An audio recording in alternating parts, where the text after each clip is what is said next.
Very good morning, dear students. We have already studied the many lessons of your textbook, but today I am going to explain you the grammar section, in which I will explain you about tenses. Dear students, tenses are used for the sentences which are speaking by us in our house or somewhere wherever you go, and while learning English or speaking English, these are very necessary for learning. सो जो tense होते हैं उससे आप बहुत कुछ सीख सकते हैं. टेंस से आप सेंटेंस फॉर्मेशन सीख सकते हैं. टेंस से आप स्पीकिंग सीख सकते हैं. आप इंग्लिश बोलना, लिखना और पढ़ना भी सीख सकते हैं. आप उसे समझना सीख सकते हैं. So dear students, overall if you have learned tenses, then you can learn English easily. So first of all, I will explain to you about the tenses. Tenses are known as the time. Tense को हम time भी कहते हैं. Which have included 3 times: past time, present time and future time. Past time means जो कि बीत चुका है या जो हो चुका है, और present time means जो हो रहा है या होता है, और फ्यूचर टाइम मीन्स जो हो रहा होगा या होगा. So there are 3 kinds of tenses which we will read in this lesson. So first I will explain you about the present tense. In present tense, we have some habitual habits. Means ऐसे sentence जो कि हमारे habitual होते हैं या हम वो work daily करते हैं. जैसे हम पानी पीते हैं, हम खाना खाते हैं, हम स्कूल जाते हैं. This all are the sentence which are our habits. जो वर्क्स आप डेली करते हैं, ऐसे वर्क्स जो आप डेली करते हैं, या जो एक्शंस आपके द्वारा बार बार होती है, उसके लिए हम प्रेजेंट टेंस का यूज़ करते हैं. इन सेंटेंस के लास्ट में ताहे, तीहे और तेहे आता है. Second thing is that for general truths, कोई जनरल ट्रूथ है उसके लिए भी हम इस टेंस का यूज़ करते हैं. जैसे the earth moves round the sun. हम सब जानते हैं ये तो यूनिवर्सल ट्रूथ है कि जो पृथ्वी है वो सूर्य की परिक्रमा करती है.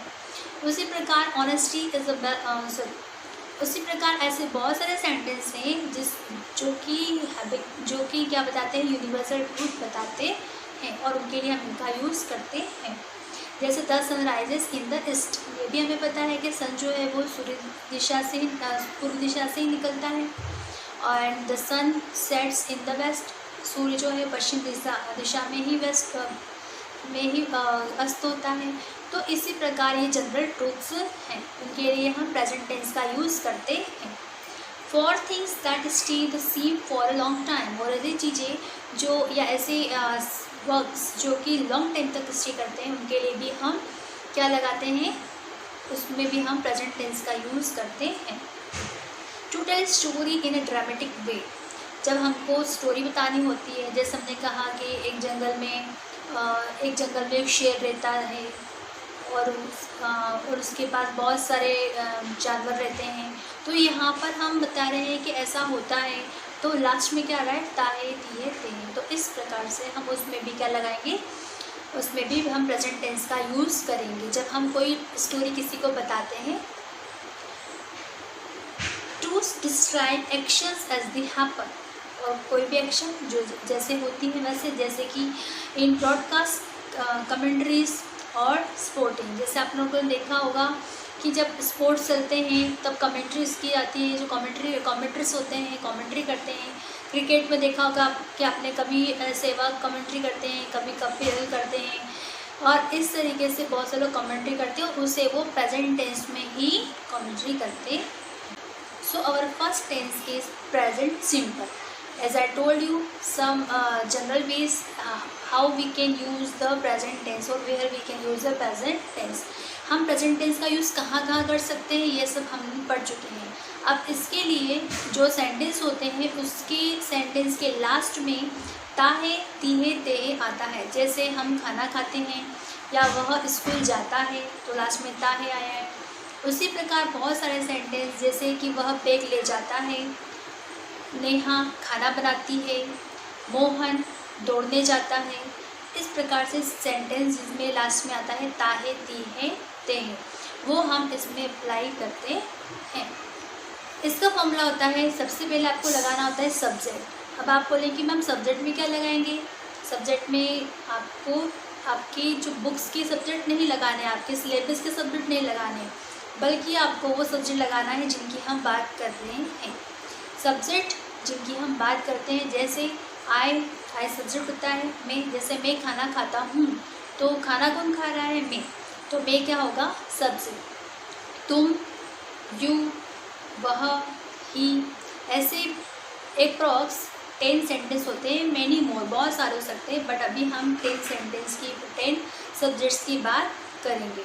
जैसे I, they, you, we, plural number, he, she, it, any name and singular number. This all are the subjects. अब इसमें हमें क्या लगाना होगा? सब्जेक्ट के जस्ट बाद helping verb. There are 2 kinds of helping verb. इसमें 2 हेल्पिंग वर्ब होती है, एक होती है डू और एक होती है डज। डू लगाया जाता है आई, they, you, we plural number के साथ, और डज लगाया जाता है ही, शी, इट और एनी नेम के साथ और सिंगुलर नंबर के साथ। अब इसके बाद हमें लगानी होती है वर्ब की first form. Then you have to apply in the last object. उसके बाद सब लास्ट में क्या लगाया जाता है? ऑब्जेक्ट लगाया जाता है। जैसे हमने कहा कि राम मंदिर जाता है, तो यहाँ पे कौन मंदिर जाता है? राम। तो राम क्या हुआ? Subject. Ram goes to temple. Ram कहाँ जाता है? मंदिर जाता है। तो राम क्या है? सब्जेक्ट है। गोज यहाँ पे वर्ब है, और टू टेम्पल क्या है? ऑब्जेक्ट है। यहाँ हमने हेल्पिंग वर्ब अभी नहीं लगाई है, क्योंकि प्रेजेंट सिंपल में जब आप सिंपल सेंटेंस बनाते हैं तो आपको हेल्पिंग वर्ब नहीं लगानी होती है। आपको डायरेक्टली उसमें subject, then main verb, then object लगाना होता है। So one more example I am giving you that I cook food. मैं खाना बनाती हूँ। आई कुक फूड, यहाँ पे हमने कुक जो है वर्ब की फर्स्ट फॉर्म है वो अप्लाई की है। इसके बाद जब आप उसको नेगेटिव में कन्वर्ट करेंगे तो आपको लिखना होगा आई डू नॉट कुक फूड। जैसा कि मैंने आपको सेंटेंस का जो फॉर्मूला बताया है, उसमें आपसे ये कहा था कि सब्जेक्ट के बाद हेल्पिंग वर्ब लगेगी और फिर मेन वर्ब लगेगी। तो जब हेल्पिंग वर्ब आपको कब लगानी है? आपको लगानी है नेगेटिव, इंट्रोगेटिव और इंट्रोगेटिव प्लस नेगेटिव सेंटेंस बनाते समय। तो पहले हमने बनाया है I cook food, second negative है I do not cook food, third do I cook food. Interrogative में क्या होता है कि हमेशा हेल्पिंग वर्ब को उठाकर हम आगे लगाते हैं। The helping verb should be shifted head of the subject. Subject के जस्ट पहले लगाई जाती है, बिफोर द सब्जेक्ट। तो हमने लगाया डू आई कुक फूड, ये होगा इंट्रोगेटिव सेंटेंस। अब हमें बनाना है लास्ट। इसमें हम 2 तरीके से सेंटेंस बना सकते हैं। इंट्रोगेटिव है, इससे डू को आगे रहने देते हैं, डू आई, और नेगेटिव भी है, इसलिए अब हम लगाएंगे not, do I not cook food, और उसके बाद क्वेश्चन मार्क लगाएंगे। डियर स्टूडेंट्स, ध्यान रखिए, जब भी आप इंट्रोगेटिव सेंटेंस बनाते हैं तो आपको उसमें क्वेश्चन मार्क ज़रूर अप्लाई करना है। फर्स्ट सेंटेंस हमने बनाया आई कुक फूड, मीन्स मैं खाना बनाती हूँ या मैं खाना बनाता हूँ।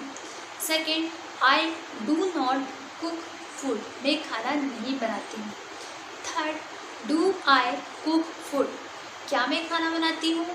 और लास्ट है do I not cook food, क्या मैं खाना नहीं बनाती हूँ। आप डू नॉट को एक साथ भी लिख सकते हैं शॉर्ट फॉर्म में, जैसे आप डू नॉट को डोंट लिख सकते हैं। जैसे मैंने आपको लास्ट सेंटेंस बताया do I not cook food, तो आप लिख सकते हैं उसे डोंट आई कुक फूड और फिर क्वेश्चन मार्क लगा सकते हैं। तो इस तरीके से डियर स्टूडेंट्स आप मेनी सेंटेंस बना सकते हैं। ये थे डू के एग्जाम्पल्स। मैंने आपको बताया कि डू लगेगा सिर्फ आई, दे, यू, वी और प्लूरल नंबर के साथ। इन 5 के साथ आपको लगाना होगा डू। लेकिन डज के सेंटेंस अलग होते हैं और डज के सेंटेंस बनाते वक्त आपको कुछ रूल्स ध्यान में रखना होते हैं, वो रूल्स मैं आपको बताती हूँ। Dear students, while making sentence with does, you have to remember some rules in your mind. जब आप सेंटेंस बना रहे हैं डस के साथ तो आपको कुछ रूल्स को माइंड में रखना होगा। There are 4 rules which I am going to tell you. First rule ये है कि whenever your verb is ending with sh, ch, x और o, then you have to apply es in the last of that verb। जब आपकी कोई भी verb double S, C H, S H और X और ओ से ख़त्म होती है तो आपको उसके लास्ट में es लगाना होगा। जैसे गो, GO, तो जब आप सेंटेंस बनाएंगे तो आपको वर्ब में ES लगाना होगा। उसी प्रकार जब पुश है तो पुश में पुशेस हो जाएगा, वैसे क्रॉसेस होगा और वैसे ही आप बहुत सारे वर्ब्स को देख सकते हैं जिनके लास्ट में CH, SH, XO और डबल S आता है। जैसे प्रेस का प्रेसेस होगा, फिक्स का फिक्सेस होगा। So the second rule is that whenever the verbs ends with se, ce, ge and ze, then you have to apply only s। अगर कोई भी वर्ब के लास्ट में se, ce, ge या ze आता है तो आपको उसमें सिर्फ s लगाना है। जैसे चेंज के लास्ट में ge आता है तो आपको चेंजेस लिखना होगा।